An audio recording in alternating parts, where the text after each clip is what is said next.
Avec la sanction, chacun fera attention. Parce que lorsqu'ils traversent, ils ont l'impression d'être les rois, les véhicules me voient. Alors que c'est pas évident. Souvent le feu est vert, ils passent et ils disent on me voit. Le feu est vert et puis ils traversent. Le feu rouge, il traverse. Bon, on ne sait pas c'est quoi ça sert. Si il peut payer l'amende, les 2000 là, c'est très bon. Quand c'est comme ça, bon, ils vont montrer les bandes blanches où il peut traverser. Voilà. Donc, vous avez tous écouté, bien entendu, la première vidéo. D'accord? Permettez-moi d'effectuer une manœuvre vite fait et puis voilà. Après ça, on pourra aller, bien entendu, en profondeur. Voilà. Alors, chers amis, on a écouté la première vidéo. Et Draman a décidé désormais de frapper d'une amende tous ceux qui ne vont pas respecter, d'accord, le code de la route. Alors, j'aimerais dire à Draman que quand nous étions à l'école, donc à notre époque, on nous apprenait, même quand on n'était pas à l'auto-école, on nous apprenait le code de la route à l'école. Les différents panneaux de signalisation, les feuilles tricolores, en tout cas, le B.A.B.A. nous était appris à l'école. D'accord? Donc, le problème aujourd'hui, là, ce n'est pas de faire une fuite en avant. Parce que le peuple là, regarde le gouvernant et adopte la même posture que le gouvernant. Alors, quand vous avez un papa qui est dealer de drogue, qui est voyou, mais ne vous attendez pas à ce que son enfant soit, bien entendu, un professeur à l'université. D'accord? Son enfant va finir par vendre la drogue. Et généralement, tous les artistes qui ont fait des témoignages en Côte d'Ivoire, notamment Didi B et Feu Didier Arafat, ont dit que c'est parce que leurs parents étaient des artistes qu'ils ont été inspirés par ce modèle-là et qui sont devenus, eux, à leur tour, des artistes. D'accord? Donc, quand en Côte d'Ivoire, le gouvernant lui-même ne respecte pas, bien entendu, le code de la route, quand en Côte d'Ivoire, le gouvernant se croit tout permis et il fait tout ce qui bon lui semble, mais comprenez que le peuple ne peut que vous regarder et copier sur vous. Voilà la réalité. Alors, je vais citer des exemples pour que les gens qu'on se comprennent. Une fois, j'étais vers le carrefour, le rond-point Mel Théodore à la Riviera 3, en partance pour Akwedo. Et j'ai vu des véhicules, voilà, plaques jaunes, parce qu'ils étaient, bien entendu, immatriculés D10. Et c'était la nuit, hein. La nuit. Voilà des gens, parce que les voies étaient embouteillées, les deux voies. Ils ont pris le sens interdit, c'est-à-dire les véhicules qui venaient dans le sens contraire, là. Et ils ont pris les véhicules pour aller dans le sens contraire de ces véhicules-là. Mais j'étais là, j'ai dit, mais c'est pas possible. Mais dans quel monde sommes-nous? Dans quel état sommes-nous? Voilà les gens qui se croient tout permis. Des gens qui pensent qu'ils sont hors la loi, au-dessus de la loi. Parce qu'ils ont des véhicules d'immatriculation présidentielle, ils peuvent conduire comme bon les semble. Et c'est pareil pour tous les ministres. Même les chauffeurs, lorsqu'ils sont dans des véhicules banalisés des ministres, se croient tout permis. Au fait tricolore, même on ne s'arrête pas. Les policiers, les gendarmes en Côte d'Ivoire, même les véhicules de militaires, au fait tricolore, ils ne s'arrêtent pas. Et pourtant, on doit s'arrêter. Seulement s'il y a urgence. En cas d'urgence, on met les gyrophares et puis on passe. Mais quand il n'y a pas d'urgence, vous ne vous arrêtez pas là, c'est pourquoi. Parce que vous, là, vous êtes au-dessus de la loi. Vous n'êtes pas au-dessus de la loi. Parce que les policiers s'arrêtent ici au feu tricolore. Ils ne s'arrêtent pas. Quand ils ne s'arrêtent pas, ils mettent les gyrophares. Mais chez vous, en Côte d'Ivoire, c'est le désordre constaté. C'est le désordre organisé. Voilà les gens qui en mettent tout le monde matin, midi et soir. Qui ont des cortèges de 1000 voitures. On ne sait même pas où ils vont aller ces voitures-là.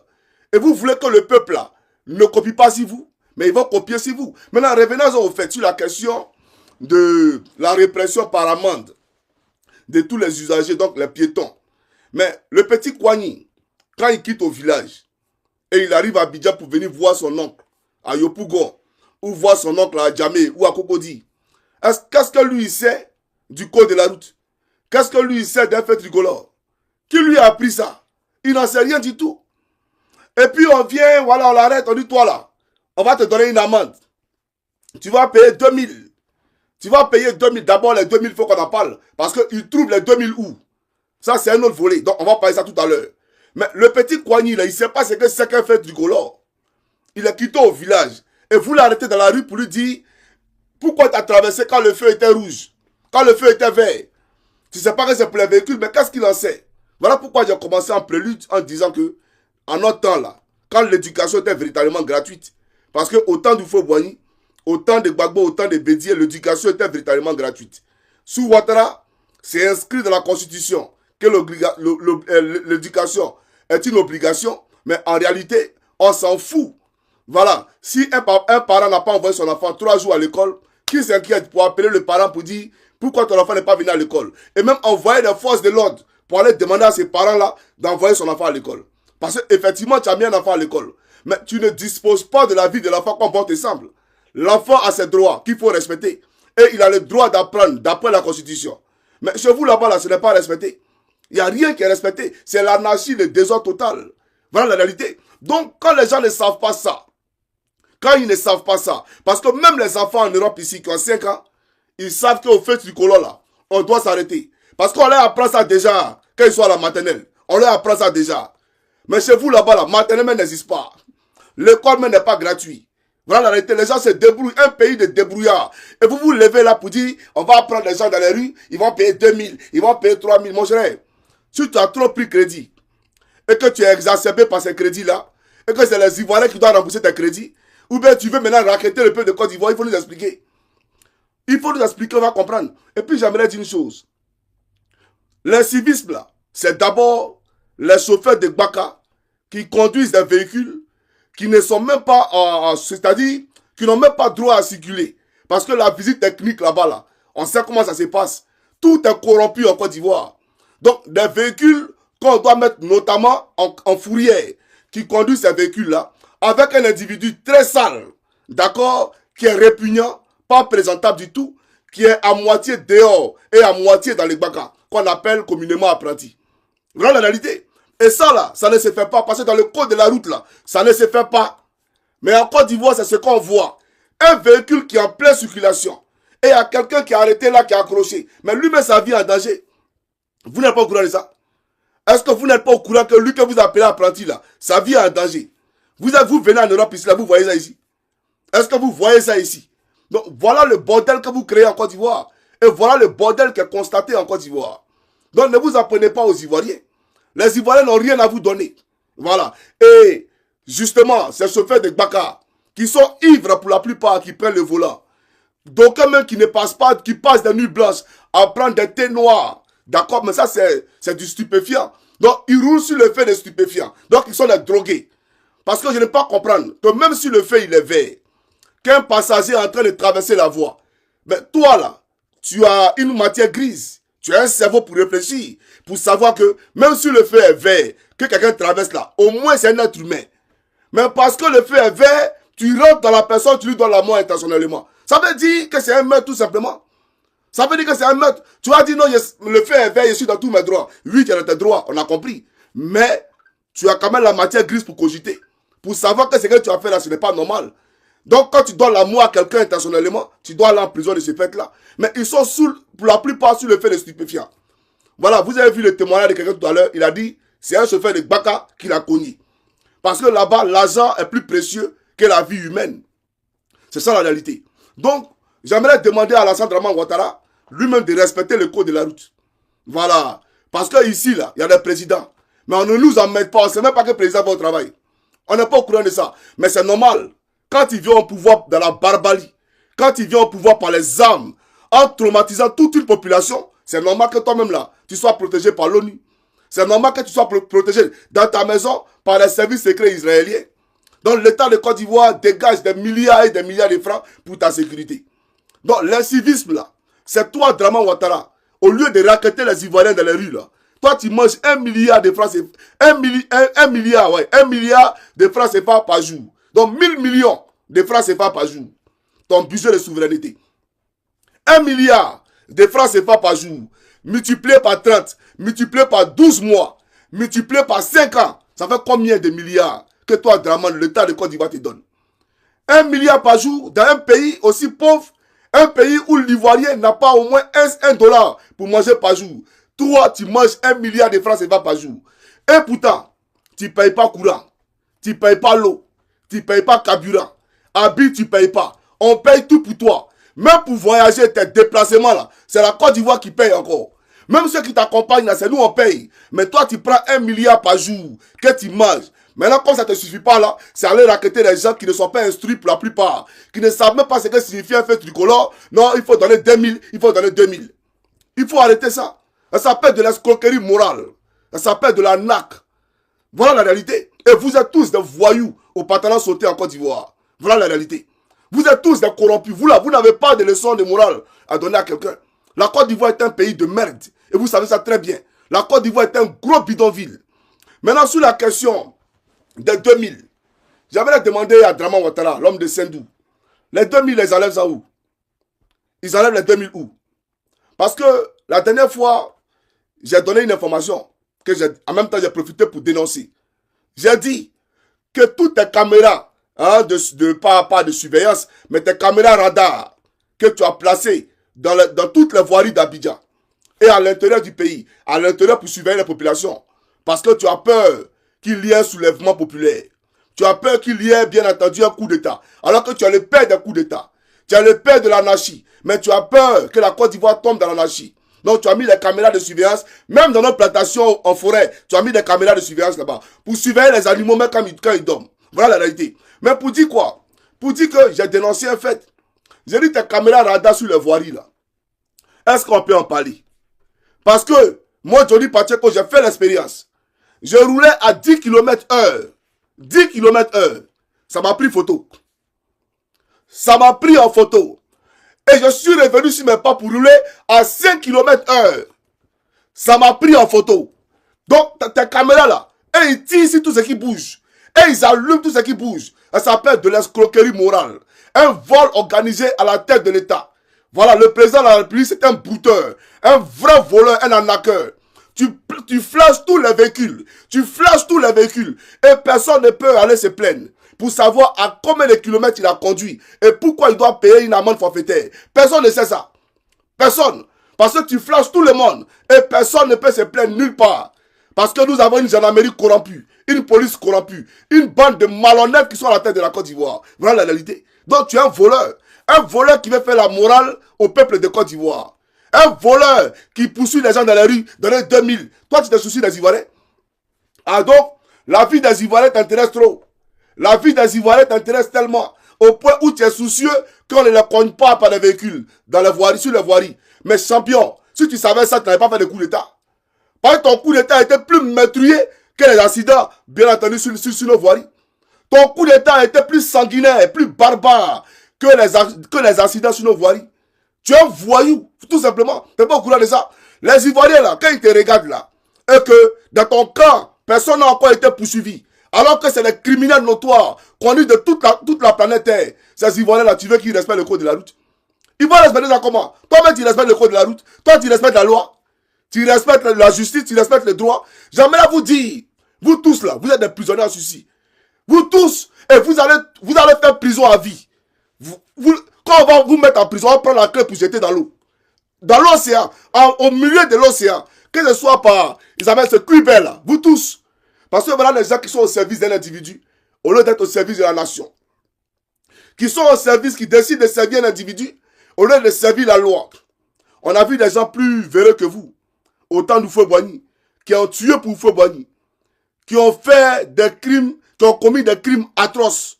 On a vu ça. Mais ils sont où aujourd'hui? Ils sont devenus des squelettes. Voilà la réalité. Ils sont tous morts aujourd'hui. La majorité sont morts.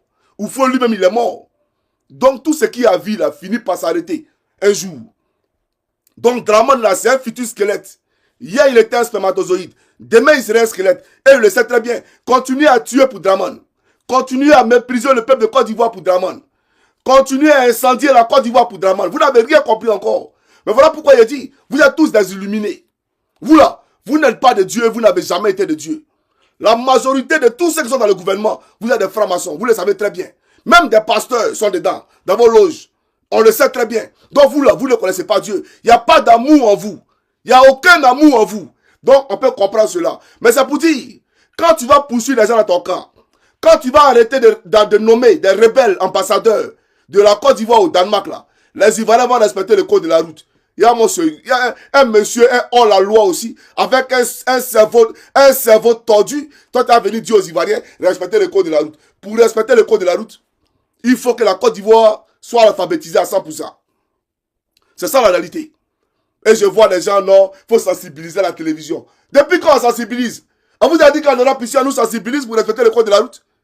On vous a dit qu'on nous sensibilise pour dire, au fait tricolore là, il faut traverser quand c'est rouge. On vous a dit ça ici. Mais chez vous, on doit sensibiliser. Ça veut dire qu'il y a un problème. Si on doit passer à la salle de sensibilisation d'abord à la séance préventive, ça veut dire qu'il y a un problème. Donc le système, il va mal. Le système, il va mal. Le pays, là, vous vous débrouillez, vous tous. Un Luc à la tête de votre pays, c'est un voleur, un pilleur. Voilà la réalité. Mais les Ivoiriens n'ont pas l'argent. Parce qu'ils vont enlever 2000 là où. Draman, faut nous expliquer, ils enlèvent 2000 là où. Des gens qui se cherchent. Même chez eux à la maison, là, on ne connaît pas leur adresse. On ne sait pas où ils habitent. Ou bien tu as fait quoi? Il faut payer sur place. S'il n'a pas l'argent, tu as fait quoi? Tu vas regarder son téléphone pour lui faire Orange Money. Ça veut dire que vous êtes des gangsters. Vous êtes des braqueurs. Parce que vous n'avez pas le droit de contraindre un Ivoirien à payer en lui arrachant son téléphone. Mais s'il n'a pas l'argent sur lui, tu fais quoi? Comment tu le retrouves demain? Tu le retrouves demain comment? Sans numéro de sécurité sociale. Comment tu sais s'il habite où il a dit là? Sans numéro de sécurité sociale. Bande de voleurs, d'escrocs, malhonnêtes que vous êtes. Vous n'avez même pas honte. Au fait, vous vous foutez de la gueule des gens en réalité. Mais je vais te dire une chose. Je vais te présenter ici une vidéo. Suis. La solution là, c'était ça là. C'était ça la solution. Mais on va suivre ça rapidement. Suivez. Je viens vous demander de me donner 5 ans.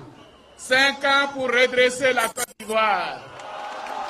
5 ans pour reconstruire la Côte d'Ivoire. Et je vois que nos jeunes filles, nos jeunes sœurs sont nombreuses ici. Et ceci vaut également pour les hommes. Je vous dis que moi, je ferai en sorte que les frais d'accouchement soient gratuits. Et je ferai en sorte que les frais d'accouchement soient gratuits. Alors là, j'entends que les hommes applaudissent plus que les femmes. Donc, en Côte d'Ivoire, nous allons nous organiser. Je vais vous dire aussi pour vous les jeunes, que je ferai en sorte que l'école soit réellement gratuite jusqu'à 15 ans, c'est-à-dire jusqu'au BEPC. Et Alassane ne fait pas de promesses en l'air. Vous allez voir si vous me donnez 5. Voilà. Donc, voilà la solution. La gratuité de l'école, de la maternelle au BPC. C'était ça la solution. Si véritablement ce que tu avais dit là, tu avais mis ça en application, tu n'avais même pas besoin même de faire des campagnes pour dire dans les 2000. Non. Ils allaient respecter le code de la route. Un pays où il y a un embouteillage, chacun est plus pressé que l'autre. L'autre veut passer dans le sens inverse. Et ça crée encore, c'est-à-dire que du désordre, plus grand que le désordre précédent. Mais ici, là, quand il y a un embouteillage, chacun a sa place. Parce que personne n'est pressé. Mais vous, là, vous êtes plus pressé que les autres. Mais vous allez où? Vous êtes pressé, là, vous allez où? Vous-même, là, membre du gouvernement, là, vous respectez l'embouteillage? Tu n'as pas de service. Peut-être tu es ministre. Et tu es dans l'embouteillage, tout le monde doit quitter la voirie. Vous, là, vous respectez les gens. Et généralement, quand vous débordez, là, il y a des gens qui vous suivent à un temps. Il y a des véhicules qui sont dans l'embouteillage qui profitent de votre désordre, de votre cortège là, et puis vous suivez aussi. Et ça crée du désordre, et du désordre, et du désordre. Vous là, vous êtes qui? Vous là, vous êtes qui? Moi, je dis ici, là, je n'ai jamais vu cortège d'un ministre. Jamais vu cortège d'un président, jamais. La première ministre finlandaise, à l'époque, elle a pris 300 € pour aller payer café. C'est devenu scandale national. Il lui a fait rembourser les 300 € là. 300 € là. Elle a remboursé ça en prix. C'est ça un pays. Mais regardez, il nous a promis la gratuité de l'école. On a compris. Suivez. Voilà une autre vidéo. Même si scolaire est aussi violent à l'école cette année-là, c'est l'autre qui a créé scolaire.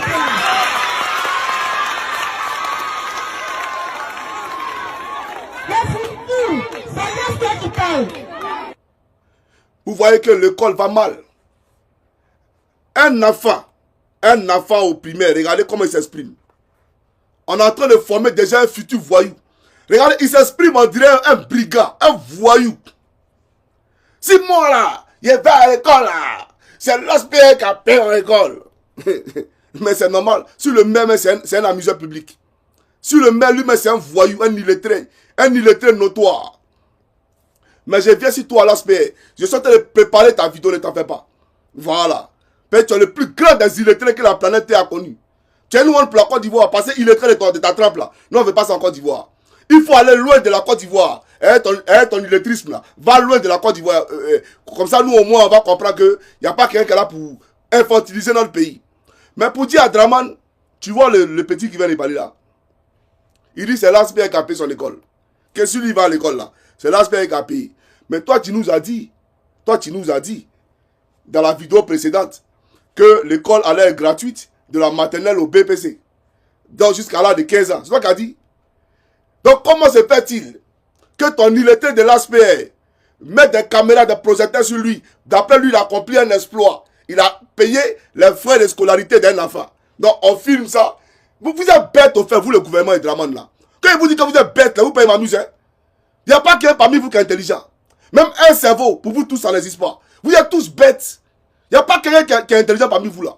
C'est ça la réalité. On pensait que c'est Adjumani qui était le plus bête. Dia Bakongo mais plus bête que lui. Lui, Bakongo là, il allait perdre des moutons. C'est à Justice qu'il a dit qu'il allait perdre des moutons. C'est pas faux, hein. Il reconnaît qu'il allait perdre des moutons. Mais quand tu attends son raisonnement, même mouton ne raisonne pas comme lui là. C'est ça la réalité. Bon, pour dire quoi? Regardez les gens qui sont les gouvernants, qui doivent pas faire le quotidien des Ivoiriens, qui doivent faire en sorte que l'Ivoirien ait accès, bien entendu, à l'école, à l'eau, à l'électricité, à la santé. Et ça là, ça devait être une primordialité dans leur programme de gouvernement, dans leur projet de société.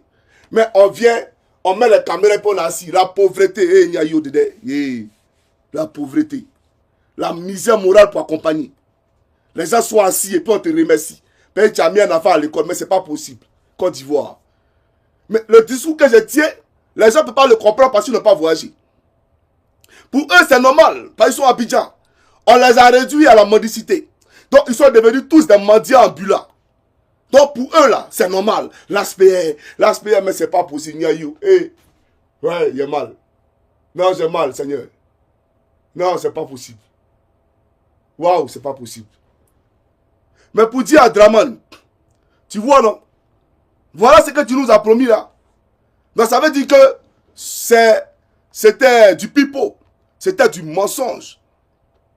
Et tu es un menteur. Et qui est un menteur est un voleur. On n'est pas surpris. Espèce de larron, gros voleur. Menteur de ton espèce. Matin, midi, soir à Paris. Matin, midi, soir à Paris. Mais va à Korogo chez l'ASPR là-bas. Où on met les enfants à l'école et puis on paye l'école là. Va là-bas, tu as la vacance là-bas. Je pense que tu as mis à l'aéroport là-bas, non. Faut aller là-bas. Espèce de brouteur, escroc. Vous n'avez même pas honte. Voilà la Côte d'Ivoire. Et puis regardez l'enfant aussi. Regardez comment il s'exprime. Oh, hey, Seigneur. Non, vraiment, j'ai mal. Vraiment, c'est pas possible. Ah, c'est pas possible. Bon, chers camarades, on va suivre la vidéo suivante. D'accord? Parce que là, maintenant, il s'agit de l'adressage de la ville d'Abidjan. Draman nous dit qu'il a compris un exploit. Un miracle. Oh, un miracle en paix. On va voir le miracle de Draman. Et on va commenter le miracle de Draman. D'accord? Voilà. Donc, suivez, c'est parti. Quartier Biétry. Ces ouvriers s'apprêtent à poser une plaque murale indiquant le nom donné à cette rue. Elle porte le nom de Jeune Loubao, un médecin émérite ivoirien. Plus loin, un autre panneau fraîchement posé indique que nous ne sommes plus sur le boulevard de Marseille, mais plutôt désormais le boulevard Philippe-Grégoire Yassé, ancien président de l'Assemblée nationale de Côte d'Ivoire. Depuis le 10 mars dernier, l'opération d'installation de signalétique indiquant les nouvelles appellations des rues et grandes voies d'Abidjan a démarré, ce qui matérialise le déploiement du vaste projet d'adressage du district d'Abidjan, PADA. Nous avons dénombré seulement pour Abidjan 14 279 voies à Abidjan. Et ces 14 279 voies doivent être dénommées et le processus de dénomination qui a été confié aux collectivités territoriales, c'est-à-dire aux communes, accompagnées par l'Université d'Abidjan, nous sommes à bout touchant. Sur les 14 000 voies à dénommer, aujourd'hui nous en avons dénommé 12 000. Et sur ces 12 000, il y a 35 boulevards, 211 avenues et le reste, ce sont des voies. Les panneaux orange pour indiquer les boulevards, les verts pour les avenues et les plaques bleues pour les rues. Fait marquant, les nouveaux noms donnés réfèrent à d'illustres personnalités ivoiriennes issues de plusieurs milieux, mais aussi à des valeurs. Pour exemple, le boulevard Valéry Giscard d'Estaing devient Félix Houphouët-Boigny, le Mitterrand devient Germain Kofi Gado, ce qui suscite un sentiment de fierté nationale. Nous avons des hommes valables ici, des vertus ici, à qui nous pouvons rendre hommage et perpétuer leur passé. Je pense que c'est une bonne chose. C'est une fierté pour nous, voilà. Ça fait genre on est dans notre pays et tout nous appartient. Voilà, c'est ça. Il y a le boulevard Félix Faubagny qui était avant le VGE. Il y a le Kofi Gado qui était Mitterrand. Ça, c'est la rue Mercedes qui est devenue, j'ai oublié. Mais attention, tout ne sera pas nationalisé. Certaines grandes artères gardent leur appellation. C'est le cas du boulevard Latry à Cocody, les avenues Chardy et Marchand dans la commune du Plateau. Autre impact de ce projet, il procure aux usagers un adressage plus affiné. Nous avons mis également en place, dans le cadre de ce projet, un code postal au standard international. Donc aujourd'hui, quand on donne une adresse en Côte d'Ivoire, c'est l'adresse, c'est un numéro, c'est une rue, plus un code postal qui accompagne, comme cela se fait partout dans le monde. Pour les utilisateurs du GPS, les nouvelles dénominations sont en cours d'intégration dans les plateformes numériques. Après Abidjan, cet adressage va aussi se déployer dans les villes de l'intérieur. Korogo, Yamoussoukro et Daloa sont les premières concernées. Commune. Ok, chers camarades, vous avez écouté la plus grande comédie jamais orchestrée par un État, que j'ai nommé l'État de Draman Ouattara, l'homme au pantalon sauté venu du sein du lointain pour la collection des crânes humains ivoiriens et des testicules de tous les peuples Gbagbo à la Maka. Alors, vous avez vu, pour paraphraser ma petite soeur qui a pris la parole, qui disait, ça donne l'impression que tout nous appartient maintenant. Et le journaliste qui renchérit derrière pour la corriger pour dire, attention, tout n'a pas été nationalisé. Le boulevard Latry va toujours conserver son nom, etc. J'aimerais dire à Draman, faut bien écouter Johnny Pacheco. Prends tes oreilles là. Faut prendre cotonnette et puis tu as enlevé tous les caca de tes oreilles puis tu as écouté te parler. Je dis, Draman, la VGE là, ou le VGE si vous voulez, avant, c'était bien entendu le boulevard Giscard d'Estaing. On est d'accord? Quand le président Laurent Gbagbo est venu, dans son élan, dans cette velléité de révolutionner bien entendu la politique ivoirienne et de nationaliser tout ce qui était bien entendu multinational et consorts, le président Laurent Gbagbo a baptisé le VGE le boulevard des armées. Le boulevard des armées. D'accord? Pour rendre hommage à nos vaillants forces de défense et de sécurité ivoiriens.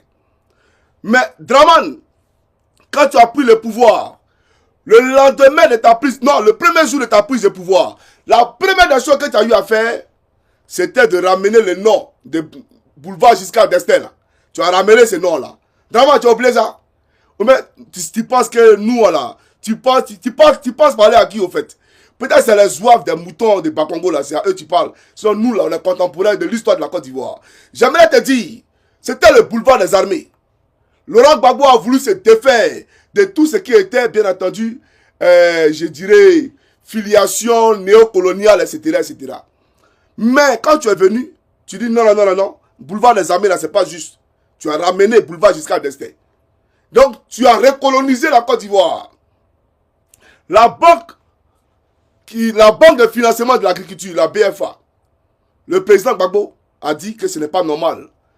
Un grand pays comme la Côte d'Ivoire, qui, bien entendu, a le fondement de son économie enracinée dans l'agriculture, mais qui n'a pas de banque agricole pour soutenir l'agriculture. Il a créé la banque de financement de l'agriculture, la BFA. Tu as privatisé, tu as vendu la BFA. Tu as vendu la Banque nationale ivoirienne, la BNI. Tu as vendu la BNI. La Banque ivoirienne de l'habitat, tu as vendu la BACI. Tu as tout vendu. Même les banques qui avaient fermé, telles que la CIB, la SGBCI, la BCC, etc., etc., le président Gbagbo Laurent avait nationalisé toutes ces banques-là. Elles étaient désormais des banques à part entière ivoiriennes. Quand Draman est venu au pouvoir là, tu as dénationalisé ces banques-là. Elles sont devenues françaises. Elles sont devenues marocaines. Elles sont devenues anglaises, etc., etc. Tu es un nègre de maison. Tu es un nègre de maison tout simplement. Et il faut que tu le comprennes. Nègre de maison, mais c'est bon. Tu es un nègre de salon. Tu n'es pas au courant de ça? Tu es un nègre de salon. Voilà pourquoi matin, midi, soir, tu es à l'Elysée. J'ai publié... Attendez, il y a montré quelque chose. Un autre nègre de salon.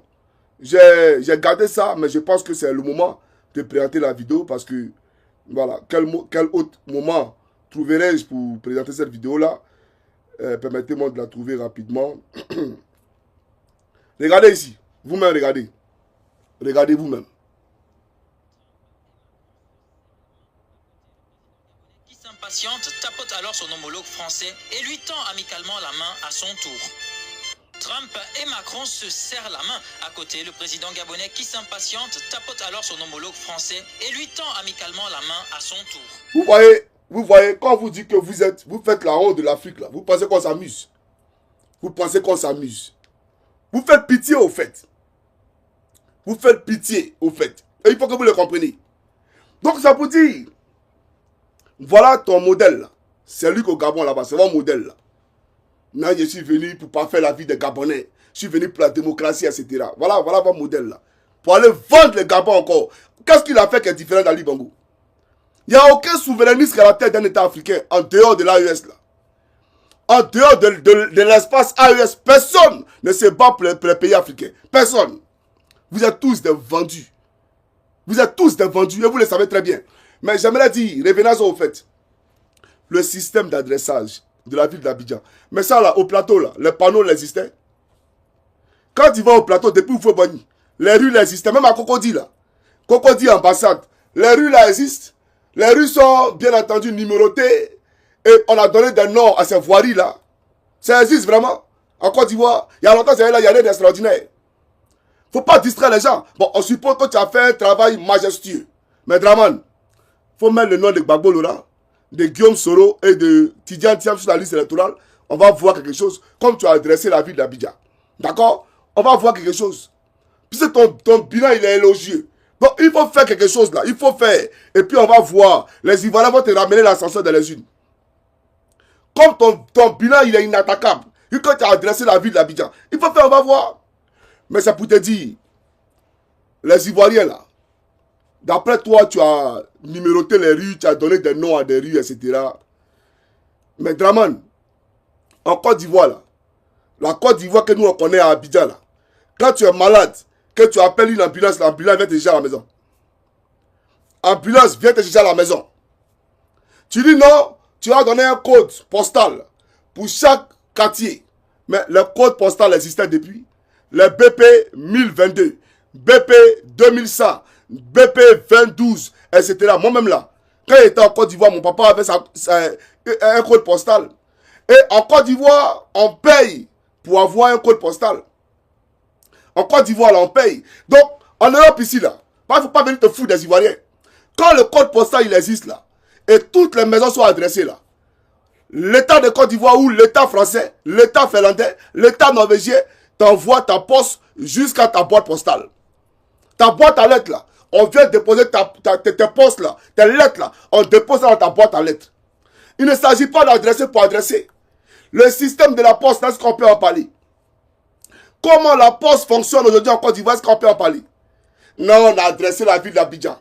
Mais il y a la précarité dans ces quartiers. La misère dans ces quartiers. Les gens souffrent dans ces quartiers. Et tu nous parles de quoi? Allons à Issia. Allons à Daloa. Allons à Guitrozon. Allons à Giglo, à Man, à Djokou, etc. Et vous voyez, tellement n'est pas développé. Parce que dans les bonnes villes, dans les villes, comment on appelle ça, modernes de ce nom, mais on peut montrer une vue de la ville par drone. C'est-à-dire on prend un drone et on montre la ville par drone. Mais tu vas chercher ici par drone, tu ne trouveras pas. Tu vas chercher Daloa par drone, tu ne trouveras pas. Parce que c'est la poussière que tu as filmée. C'est la précarité que tu as filmée. La misère grandissante que tu as filmée. Voilà le quotidien du peuple de Côte d'Ivoire. Non, on va adresser. À Daloa, là, tu vas adresser quoi là-bas? À Daloa, là, tu vas l'adresser quoi à Daloa là-bas? À Boaké, là, tu vas adresser quoi à Boaké là-bas? Donc, quand on te dit que vous êtes à la préhistoire, là, vous pensez qu'on s'amuse? Donc, tu peux adresser, d'après toi, les rues d'Abidjan. Mais tu ne peux pas informatiser le système pour qu'on arrête la révision de la liste électorale. Tu ne peux pas donner à un Ivoirien la sécurité sociale. Payer chaque chômeur en Côte d'Ivoire. Payer chaque enfant en Côte d'Ivoire. Payer chaque citoyen en Côte d'Ivoire. Y compris même les étrangers qui ont le titre de séjour dans le pays. Tu ne peux pas le faire. Mais d'après toi, on va adresser la ville d'Abidjan. Arrête de distraire les gens. Parce que l'essentiel, c'est pas ça. L'essentiel, là, c'est la sécurité sociale. L'essentiel, là, c'est l'informatisation du système. C'est ça, l'essentiel, pour le peuple de Côte d'Ivoire. D'accord? Un pays où on paye des concours pour travailler. Un pays où on paye des concours. Si tu ne connais pas tant ou tant, tu ne peux pas travailler. Tu appelles ça là un pays? Un pays de bordel, ouais. Un pays de corrompus, de malhonnêtes, ouais. Qu'est-ce que tu as réparé en Côte d'Ivoire? Qu'est-ce que tu as fait en Côte d'Ivoire? Le pays va très mal. On met, oh non, j'ai fait goudron, j'ai fait goudron. Un goudron biodégradable. Après le passage de comment on appelle ça, des pluies diluviennes, le goudron même là commence à se décomposer. Un goudron décapotable, comme une voiture décapotable BMW. Et on va prendre encore la dette pour venir refaire ces goudrons-là. Vous êtes tous des voleurs, tous des malhonnêtes, tous des escrocs à la tête de la Côte d'Ivoire. La Côte d'Ivoire, elle a reconstruit, à commencer par les hommes. Votre cerveau, là, on doit reconstruire tout. Mais pour formater ce cerveau-là, c'est par l'école. Il faut le formater. Vous comprenez? C'est parce que généralement, les gens ne sont pas instruits. Les gens ne sont pas alphabétisés. Voilà pourquoi les Bakavers. Si véritablement, il y avait l'obligation de l'école en Côte d'Ivoire, vous n'aurez pas eu besoin de faire des répressions, de verbaliser les gens sur les voiries, pour dire non, ne passez pas quand le feu il est rouge, quand le feu il est vert. Vous n'allez pas avoir besoin de le faire. Les gens n'allaient pas le faire naturellement. Parce qu'ils allaient être conscients de cela.